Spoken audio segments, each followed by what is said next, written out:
Welcome to the Studio Chat podcast, the podcast designed to be your companion in the journey of self-discovery. I'm Barbara Thompson, your host and a dedicated therapist. I'm the founder and owner of Self-Care Studio, a private counselling practice. With my clients and courses that I create on this podcast, I'm committed to ensuring that you have the support that you need. I created this podcast as a space for you to feel a sense of connection and a reminder that you're not alone in this thing that we call life, this adventure.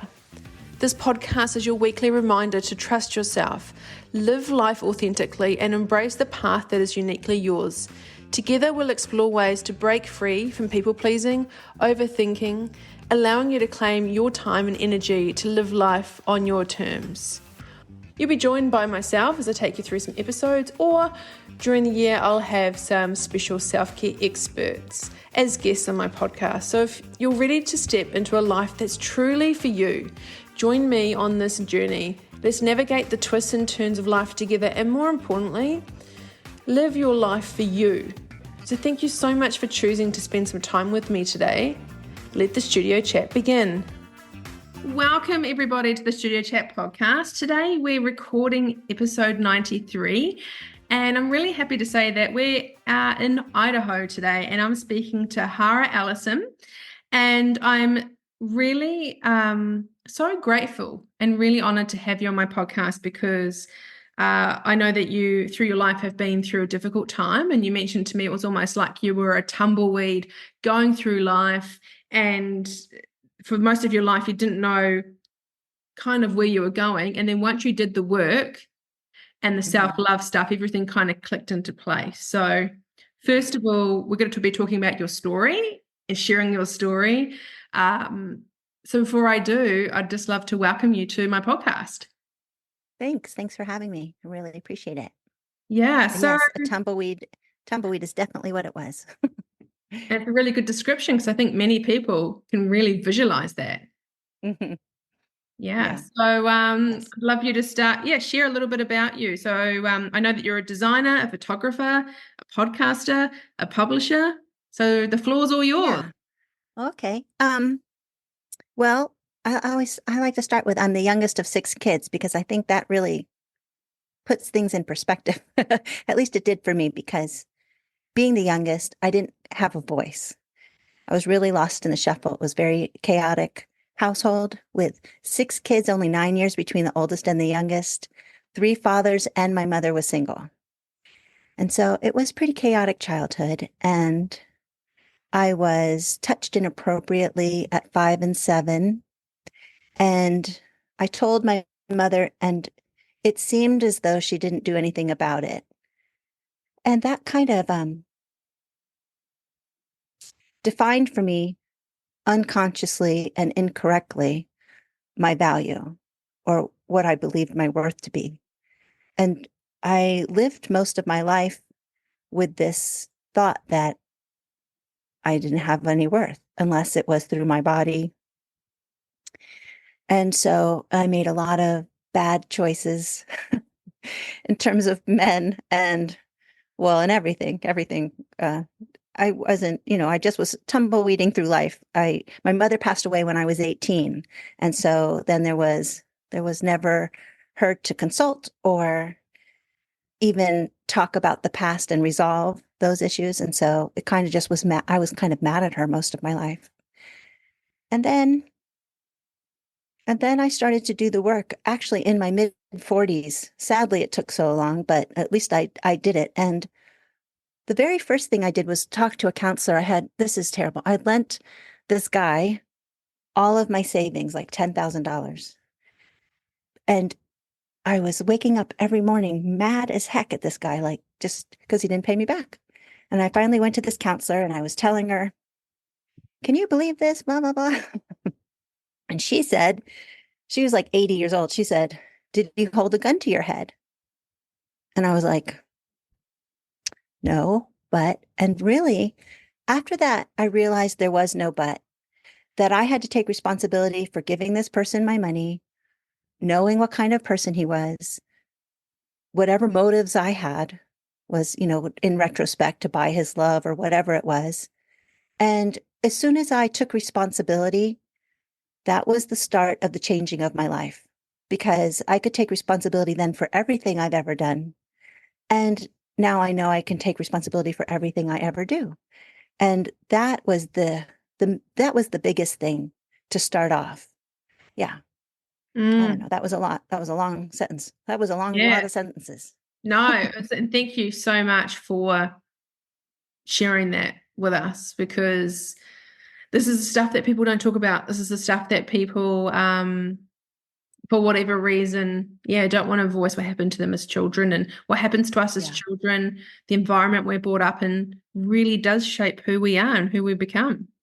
Yeah. And actually, I didn't talk about this until maybe 4 or 5 years ago. Um, I went to see a nutritionist because I'm heavy and skinny my whole life, up and down every diet. And I went to see a nutritionist, tell me what I should do to eat. And she sent me to a trauma counselor, which I was so surprised at. But she was listing off all the things. Because I even said to her, she's like, well, did you have any trauma as a kid? I'm like, not really. And she was like, so, but she got it out of me. And then, my mom died when I was young, and my dad had Alzheimer's and died, and my brother died of a drug overdose. And well, she just started listing them. She's like, they're all big traumas. Like Yeah. you're downplaying them, but they need to be addressed. And so I thought that was living in the past. But once I talked to a trauma counselor, that also changed my life because I was so ashamed to talk about my childhood experience, mostly because my body responded. And she told me that my body's supposed to respond. That's what it's built to do. And Yeah. that there was nothing wrong with me. And she lifted 50 some years of shame in one sentence. And so I since then have made it my mission to share that because I want others to know that sharing your story lifts the shame. It's the secrecy that's so horrible. It's the, yeah. So that was also great too. There's been a few monumental moments that really, really shaped me and helped me. Yeah. You're really sharing the beauty about this too is that it's never too late. Right. And isn't the brain interesting how much we push down, how much we can block out and actually forget monumental moments in our life? Hmm. Like we forget them. Right. Well, and that's another thing too. Actually, I was forgetting all the good childhood memories. I was only living in the darkness. And I did some work with a counselor or a coach who did internal family systems. Have you ever heard of that? Yeah, I actually And have, yeah, I have. oh, she brought me back into the light. I want to say that once I could prove that that wasn't the only experience I had as a kid, I was free from the dark memory of the house, but it was not dark. It was there was so many joyful moments being the one of six kids, like I just had to show myself that that one story wasn't the only story. And that was great too. I mean, so beautiful. I get choked up thinking about how that lady helped me. That's beautiful. But you had to be open to it too. So kudos to Yes. you, right? Like Yeah. that's really important that the lady did help you. But I think in that time you were open and you allowed it. And that's how this stuff is really important. Therapy, when you find the right person, should and does change your life. Yes. And I agree with you. You have to be open to hearing it. I could imagine the one telling me to take responsibility for lending this guy money. If another age, I would have been so mad at her. But at that age or at that time, I was just like, you know what? I think you're right. I mean, you are right. And also, I mean, I didn't have a gun to my head. That was a choice I made. I was blown away though. I just was waiting for her to be like, oh, poor you. Yeah, because that's what you And wanted to hear. Yeah. that's what I thought. That's all I thought I could get. I didn't know it was me. I Never love that us, it's is all it? me. It's never I us. love But I love that it is. I think that is the way to change your life. When you realize that everything is us. Yeah. That I choose whether to be offended or not because you can say anything to me and it's my choice whether to take offense or not. That just happened the other day. Somebody apologized for me because well, anyway, something happened. She apologized. She's like, "I'm so sorry." I'm like, "Don't be sorry. I'm not sorry. I wasn't offended because it's my choice whether to be or not." You know, it was all good. So Yeah. Anyway, And taking yeah, and also responsibility is you've big. been through so much grief and loss during the first 20 years of your life. Yeah. Um, that stuff, me as a therapist, I see a lot, is a lot of people aren't given the tools to, we don't know what to do. So we all just do what we know is we put it in a safe or put it in a box and put the lid on it and we move on and we push through. Right, right. That Pushing come- through. Yeah, Yeah, it definitely. comes up at some stage. Yeah. I And had a counselor once say that it was always on your shoulder if you didn't deal with it. Look, my thing moved. Um, and so I thought that was a great way to explain it, that you can't hide from it. It's just if you turn, it's always right there, like yeah, very it true. stays with you. Yeah, Yeah. Yep. that was good. A good That's really good. And I think it's so that important for was people to hear that taking responsibility is the key. But let me ask you, because yeah, a lot of yes. people now hear these words doing the work, or I'm doing the work, Mm. or do the work. What does that mean to you? So if someone's listening to this going, I keep hearing doing the work, what the hell does that mean? Well, I think all the steps I've talked about so far, working through the trauma, talking to I don't know why it's going out, but I know um your camera's I giving me know. a vibe. It's moving in and out. I know it's dancing. Sorry. I don't know. I have no I idea. like it. I It's think because fine. I did this. Anyway, um but but but really what changed a lot was, have you heard of Byron Katie? No. Oh, well, she has what she calls the work. Okay. And she does this thing called Judge Your Neighbor worksheet. And I went to a conference of hers. I didn't know who she was. I didn't know what I was doing. I just asked on Facebook on a Thursday, how do I get real change? And I'm not talking about a diet. And somebody just mentioned Byron Katie. And I Googled her. And that Saturday, she happened to be in Portland, Oregon, which I happened to be going to with my daughters. And so I'm like, I'm signing up for this conference. And it was an all-day conference. And you have to write down something that annoys you. That's the first part of the Judge Your Neighbor worksheet. What are you judging? Like, and then so I couldn't even think of anything, but I went back 20 some years and I thought of my first husband, where we had just moved to Idaho and I was walking down to the dock. He was in the water in the lake. And I walked down and he looked at me disgustingly in my bathing suit.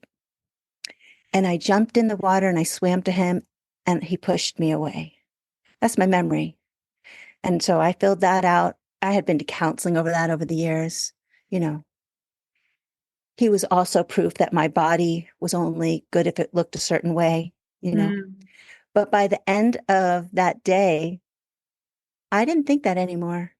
I thought, I don't know if he looked at me a certain way. It could have been the sun in his eyes. I don't know what he was thinking. I hardly never know what I'm thinking for sure. Yeah. It could have been anything. And also, the key that I learned that day was I didn't love me in the body I was at. And why would I expect more from my husband? Why would I expect him to love me in the body? Why would I just expect more from him than I could even give myself? Mm. So I forgave him and wrote him a text, not forgiving him. I mean, I just told him all the reasons I was sorry for the things that had happened since we were divorced.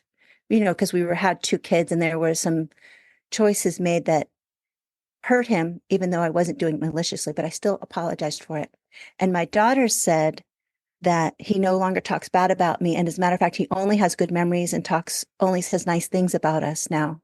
And Mm. that was because of Byron Katie, because she made me see that everybody's doing the best they can with tools they have, with what they believe. If I believed the way you believed, then I would do exactly what you just did. But that's not always the case. So you can forgive somebody or understand that, and that is the work. It's actually the same thing about I choose whether to take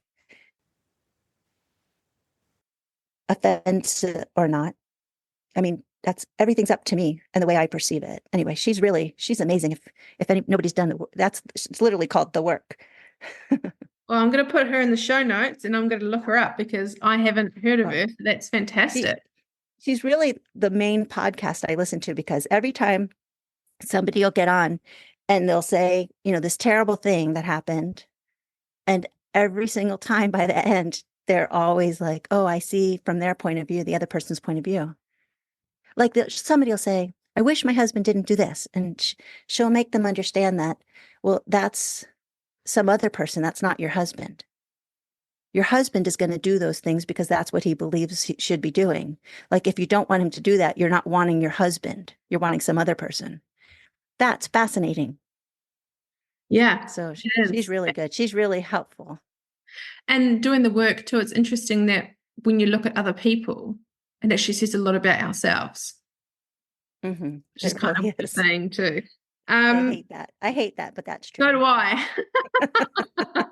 I really don't like that. Yeah, yeah. But it makes sense. All those years that I used to think things, I used to think, oh, the mind securities to own. That's not someone else's fault. That's I need to take ownership for that. And it's so easy to live in a world where we blame other people and go, it's his or her fault. But really, we've got a choice. We've got a voice.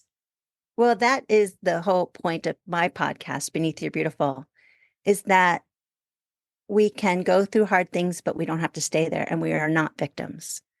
Because I did live most of my life as a victim. Yeah. And because I know better now, I hope that for younger women. I just hope it for everybody that we can get out of that mindset, that we can take responsibility and live with grief, maybe, but we don't have to suffer. That's what she says. That's what Byron Katie says, that suffering is it's all up to your thoughts. Suffering is your thoughts. You believing your thoughts. Yeah, but when you've gone through some stuff in life, whether it's loss or grief or all the things that have happened to you as a kid in your safe place when you're supposed to be safe and protected, it's hard. Like our brains are hardwired negative, and I say this a lot with my clients and on my podcast, and it's a comfortable space for us as human beings to be negative thinking all the time. Like that's what we're good at. There's comfortable in that victim being. And then so when people hear this do the work, I know it confuses a lot of people who haven't spoken to a therapist or haven't done some self-reflection or haven't. I find it's kind of the connection of why you think, what you say, what you do, who you are, the inner being of you. Yeah. A lot of the time it's so different to the outer being of the outer being is like people pleasing and the overthinking and how we want to fit into society and what everyone thinks of us. But at the end of the day, it doesn't matter. It actually stops with us. We have to be okay with ourselves because we have to live with ourselves every day. Right. Right. And actually, I say this even though I have 2 children, an amazing husband, 3 stepchildren. I'm all that matters. Everybody else matters, but I'm the most important because actually I'm going to be all alone one day, even with children who love me and a husband who might be by my side. Ultimately, I'm responsible for taking care of myself, for loving myself. It's nobody else's responsibility. So that's really the hard work that I'm constantly working on because I find myself looking for outside validation way more than I would like. As a matter of fact, I'm thinking of getting a t-shirt. I'm going to design it that says affirm me, baby. Because I love words of affirmation, which I didn't know that about myself, but I'm constantly looking for them. So if I could just put it on my t-shirt and people could just say how nice things about me, wouldn't that be great? Yeah. But for I have no someone that's idea. done the work, can I ask you, for someone that's done the work, when people give you compliments or, the outside validation that so many of us are so hungry for, that's why we people please. That's why we give a damn about what the neighbors think or what our kids' friends think, whatever, whoever it is. So there's a big difference between what we think of ourselves and the things we say to ourselves to what other people say to us. As someone that's done the work, how can you explain it to someone that the compliments you give yourself or when you step into your own power is so much nicer and it lingers longer than the validation you get from someone else? Oh, well, you know, think about think about who we're asking also. That's really important. Like sometimes I'll get something nice from somebody and I don't really maybe respect that person as much as I respect my opinion. You know what I'm saying? Of course, I care more about what I think because I I value my opinion more because me. I mean, this I don't know what this person's thinking or what they're going through or whatever. It could be any myriad of things. And whether they like me or don't like me is truly none of my business. I hate that that's a cliche now, but it's really true. So the hard work is I'm trying to get a magazine Beneath Your Beautiful out there into the world. And I'm just putting it out there. And whether or not I hear back from people is hard. And so I have to keep remembering that it's about me and my project and my art and my pride of doing a good job and not what the world thinks. So that is a constant lesson I'm learning. And it's hard. It's hard. Mhm. Yeah, it is hard. And a lot of us in any form of relationship, uh, love to mind read people. We love to, when we're in a conversation with someone, we love to mind read, oh, they're thinking this, or they don't like Mhm. me doing this. Like you said, we're not in someone's head. And if anyone hasn't done the work, the best tip I can give you is watch someone's body language, because their body language will tell you so much more than what comes out of their mouth. Yes. And also, but haven't you done or said something where you thought, why did I say that? So if you Oh, don't even know why no. you've said something, how can you like take what somebody else says as proof that they mean it even? Yeah. It might be true in that 1 second and not true the second later. I know I've written in my journal something that was so true and I poured it out. And then the minute it was out of me, it was no longer true or drama that I had felt in the moment I wrote it. So there, you just can't know. Not knowing is the best thing. And as I get older, the Yeah. less I know and the smarter I am. Yeah. But how many hours have people spent overthinking or thinking about what someone said and how they meant it? And did they mean this or did they mean that? And do they like me or do they not like me? Oh my gosh. I've been guilty of it myself. Yeah, wakes you up in the middle of the night. You can't go back to sleep. How crazy is that? And you visualize the That thing person, over and yeah, they're not even thinking about you. probably not. I No, think a lot they're of people probably definitely not. Yeah. No, I think a lot of people listening to this, especially like in a toxic relationship or something, like you're playing over everything, walking on eggshells. Should I have done this? If I'd done this better, he would have stayed with me. I've been guilty of that. And you just look back. Yeah, Um, me too. and age is a great thing, I think. And as you develop Mhm. more, you your priorities change. I think your threshold gets lower, as in the things you used to put up with, you don't put up with anymore. And it's a combination of your priorities changing, but also if you're lucky enough to want to grow and stretch and be like, actually, I don't want to, this, how I respond or act to something isn't serving me. So I'm going to see a therapist or talk to a coach or do a course or just learn more about body language. Or once people get into that, it's really taking people's power back and knowing Yeah. you can do whatever job you want, you can live wherever you want, like keep dreaming. Yeah. Yeah, for sure. Yeah, and you're such a creative soul. So as I'm talking to you, people won't be able to see it, but on your wall, it's such beautiful typography. And because I used to be in marketing and design and stuff, I that's why I'm really melting over your lettering on your wall, because it's so beautiful. And it does say Thank you. beneath you're beautiful, you're beautiful. So why is that really important to you, that that's your Mm. podcast, and explaining to people that what's your inner being is what's most important? Um, the song, I mean the name is from a Labyrinth song, Beneath Your Beautiful. And in it, he says, you want to tear down your walls and see inside. I want to see beneath your perfect, he says. And I I just had to I spent so long worrying about, if I lost 10 pounds, then 10, that's a joke. If I lost 50, then something good would happen. If I looked a certain way, if I was smarter. And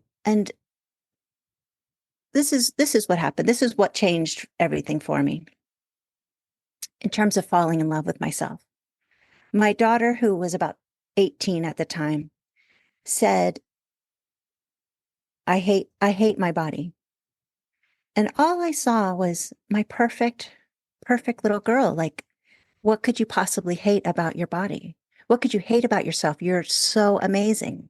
I saw all that. And then I thought, oh, I'm somebody's little girl. Was.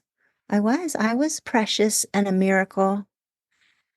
And I started talking to myself like I was 5 years old. I took that little girl by the hand. The the young Hara that I could never even said young Hara a while ago without like rolling my eyes the way my siblings would have rolled their eyes at the baby of the family. Mhm. But once I started being kind to me, like on the tennis court, every time I hit the ball and missed, I just, good job, good try. And so loving that one day I believed it. I was just so kind to me that all of a sudden, of course I'm perfect. I don't need to lose any weight. I mean, maybe for health, but not for love, not for value or worth. I am worthy because I'm alive. I have this one precious life. And um, I'm luckily in the last decade showing my daughter rather than telling her how you can be perfect and love yourself no matter what size you are, no matter how much talent you have or don't have. And that is my life's mission, that we are not our bodies. We are not our minds. We are our hearts. And so that's just what I want the world to know. Mm.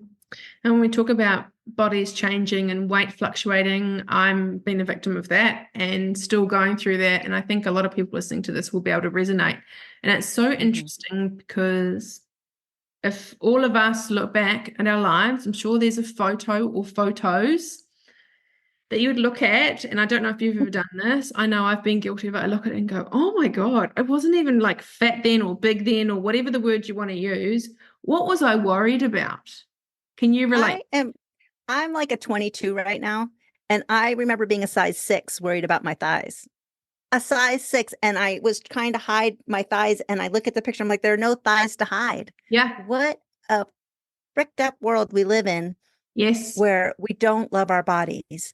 And so, as this mature woman, I have been reading books about sex and our bodies. And I'm loving myself even more because of those books, because I'm made for this body. There's nothing wrong with me from head to toe. You know, that's been really helpful too. Is Mm. just coming into my womanhood and being able to say goddess without rolling my eyes at myself. Like knowing that I am a goddess in this body. I'm so blessed to be alive and to feel and to just be here and witness everything. I really don't want to waste a day. Yeah. I want people to listen to this. And we waste so much time and money and energy on. So when I have clients now and they say the same thing, I used to look back on photos and think, what was I thinking? And that's the thing. It's never about our bodies. It's about Yeah. our mind and, all that kind of stuff. And I just find that so Yeah. fascinating is, even me, when I got down to the size I always wanted to be, I didn't even know I looked like that. I didn't even know. And then you look back and you think, so it doesn't fix anything. It doesn't make anything better. And obviously there's health reasons, 100%.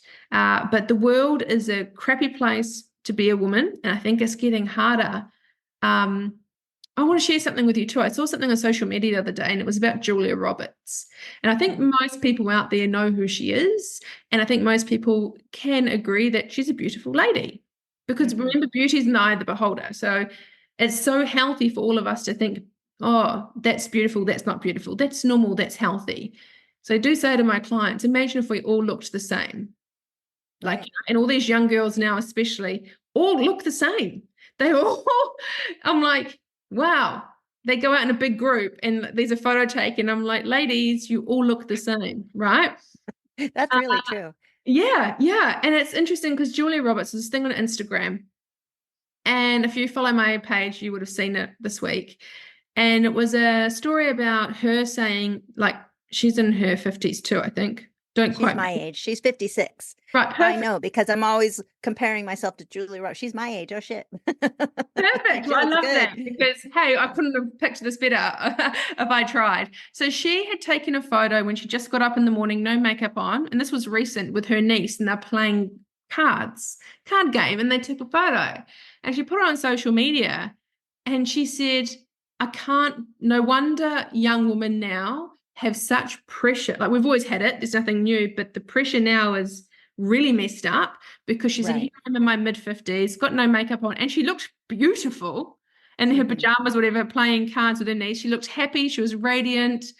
And here she is getting hate, going, oh, she's let herself go, she's disgusting, she's all this and all that. And she was Yeah. just like, I know my worth, I know Yeah. who I am, and I Right. can't, this upset me. She was honest. She's like, these Yeah. comments really upset me. How on earth do young women now navigate this? Because she said, I'm past all of that. I'm secure in my body, and it still upset me. I think about that a lot when I'm thinking, oh, I need validation because I could just as easily get the hate if I'm opening myself up to it because people are cruel.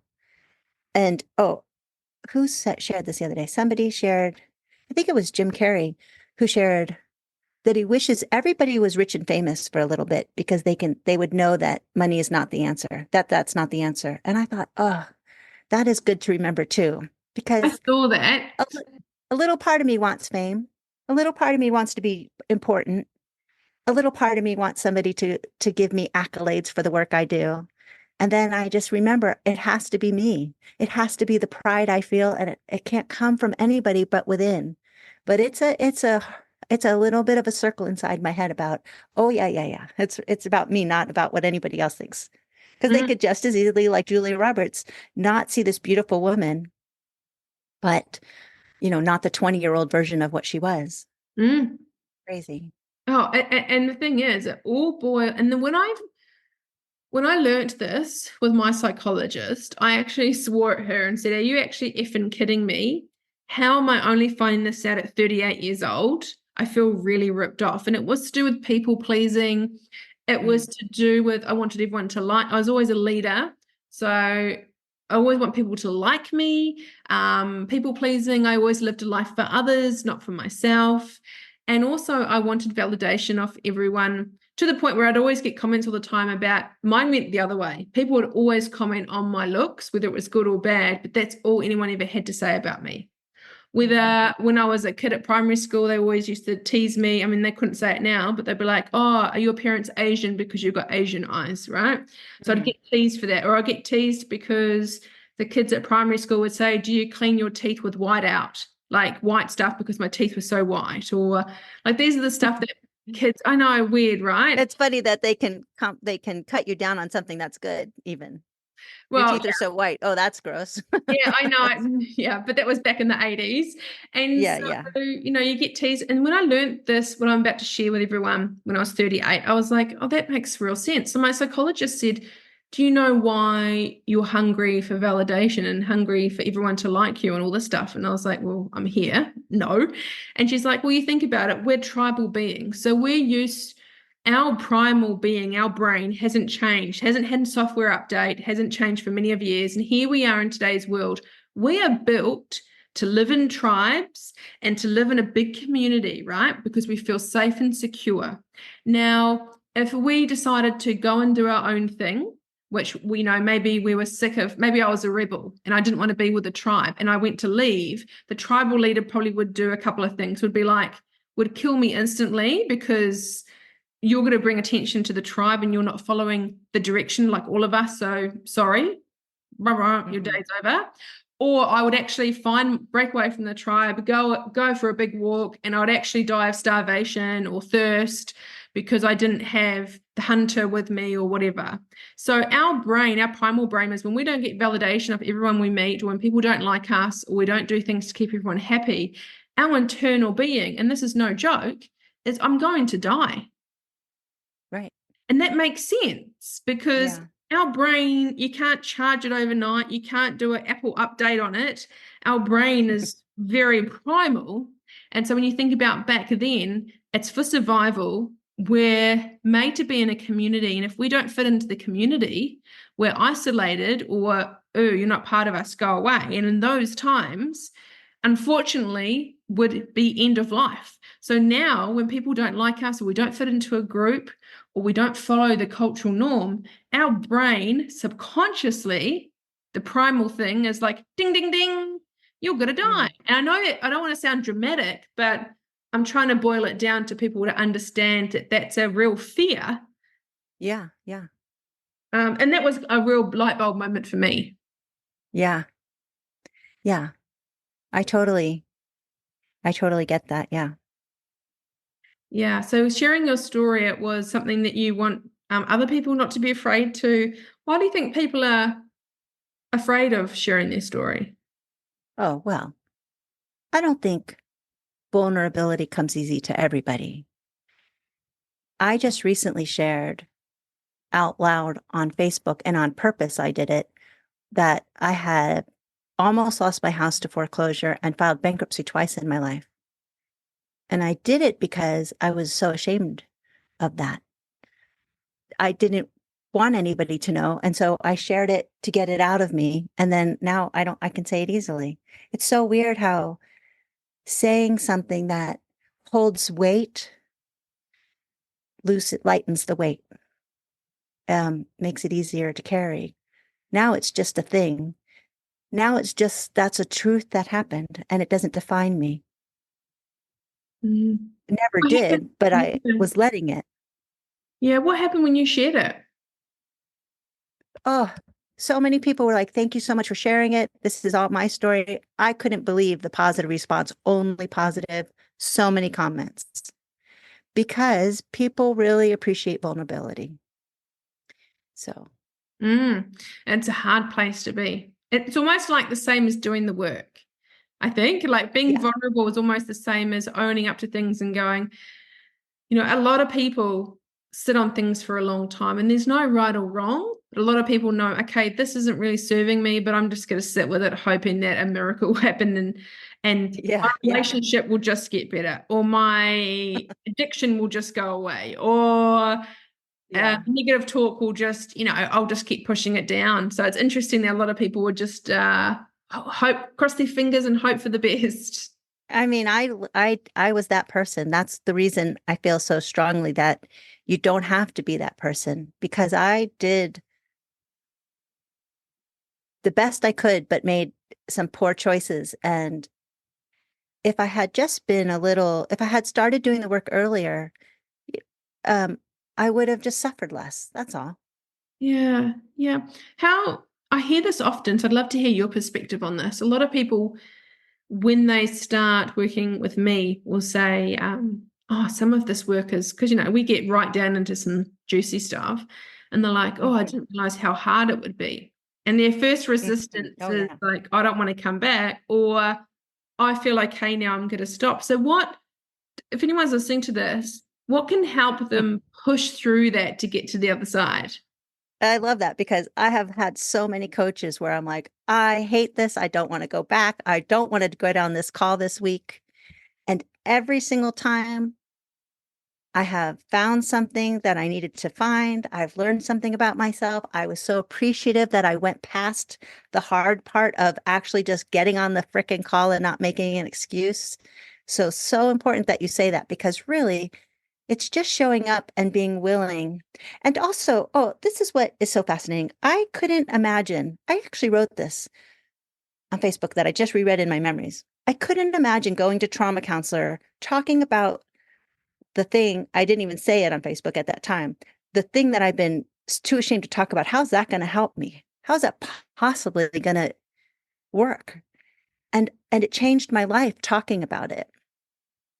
So many people that I have reached out to in terms of coaching or counseling or therapy have really changed my life. And it could be a sentence, like the lady telling me that my body's made to react whether or not. And now I've read Come As You Are. I don't know if you know that book, but that book explains that our bodies are literally made to respond, and it doesn't mean you're um, actually even enjoying it.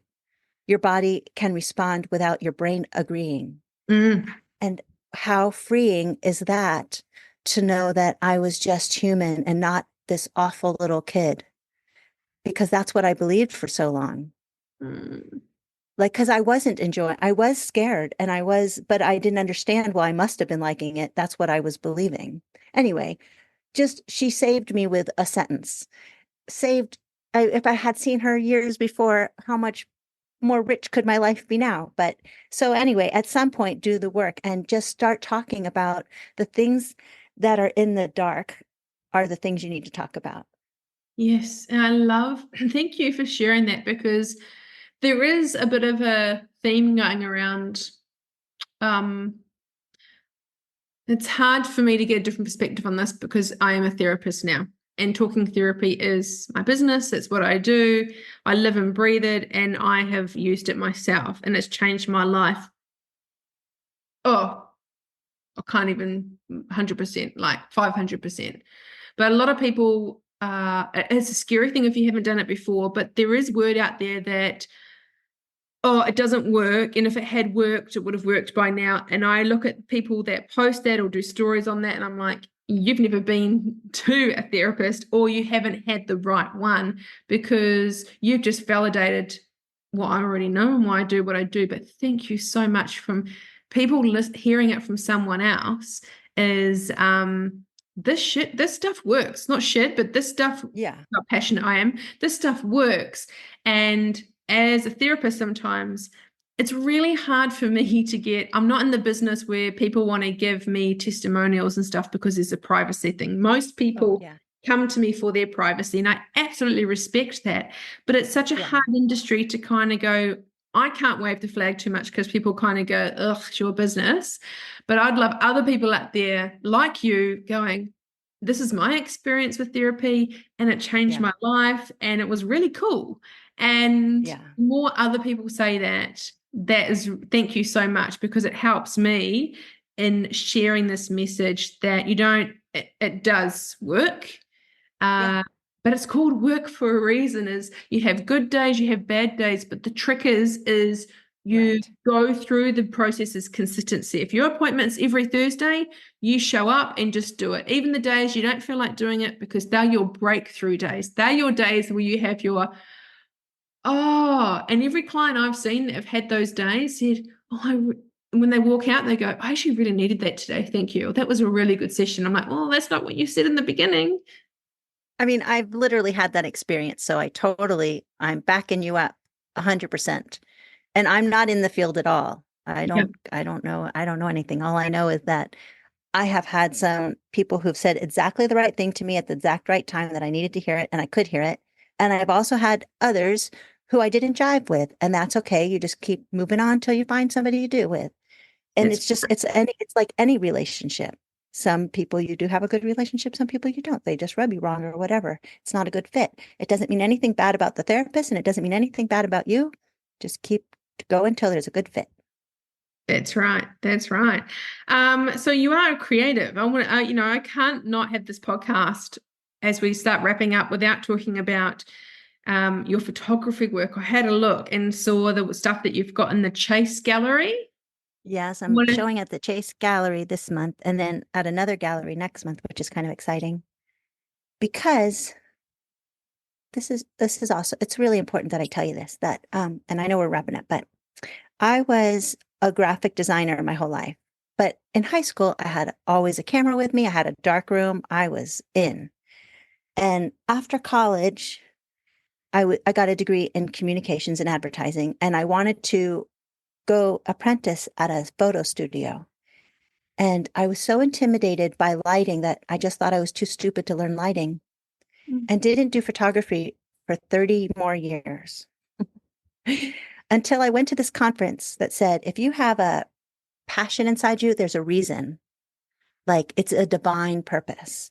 And I, the next week, started photographing people with my iPhone. Until then, I invested in a camera, and now many cameras. But because it's my passion, that's why I can be in galleries, because I'm passionate about showing somebody's real self and who they are at their core, and what their heart is, not what they look like. It's still in my photography as well.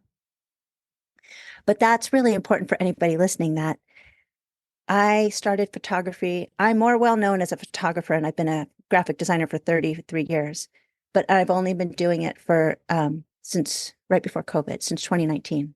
And so it's not too late. I was almost 52 when I started. And it's just never too late to pursue your dream.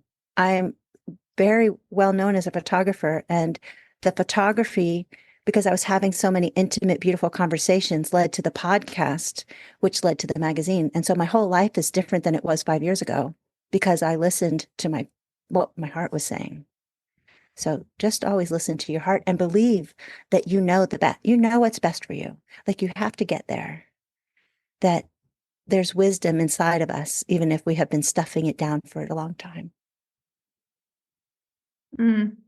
Beneath you are beautiful. Yep, that's definitely you. It is just such a beautiful. Now, if people want to know more about you or to contact you, what's the best place for them to find you? I think the easiest is beneathyourbeautiful.org. And then you'll see the podcast, the magazine, and there's links to everything else from there. I'm fascinated with your magazine. I want to have a look at that. Oh yeah, it's so beautiful. It's really so much pride, which is priceless, because at the moment it's not making money, and I have redefined what success means. And it's the pride I feel every time I finish a publication and get it in the mail. Pretty great. Well, thank you for coming on and sharing your story and sharing, I know it's only a snapshot, but as a child of 6 going through really difficult times in your life, not only what you experienced as a kid, which unfortunately, I'm so sorry that you experienced that. And I know there's so many people in this world listening to this that have had the exact same thing. It's so common. Yes. And I'm sorry for all of you. I'm so sorry, my hand on my heart. And it's such a difficult time. And then that backed up with growing up as a kid and a teenager. And that's a tough time as well, trying to find out your identity and who you are. And that voice inside your head that just gets louder and louder with all the negative stuff. And then losing, your parents and all that kind of really difficult stuff. And then your husband. And thank you for being who you are and for staying true to yourself and being I feel like there's more, and digging deep and really going inwards to find your beauty. And you're such a beautiful soul and a beautiful person. So I know this talk today will help so many people. So thank you. Oh, thank you. I really enjoyed it. Thanks. I really appreciate it.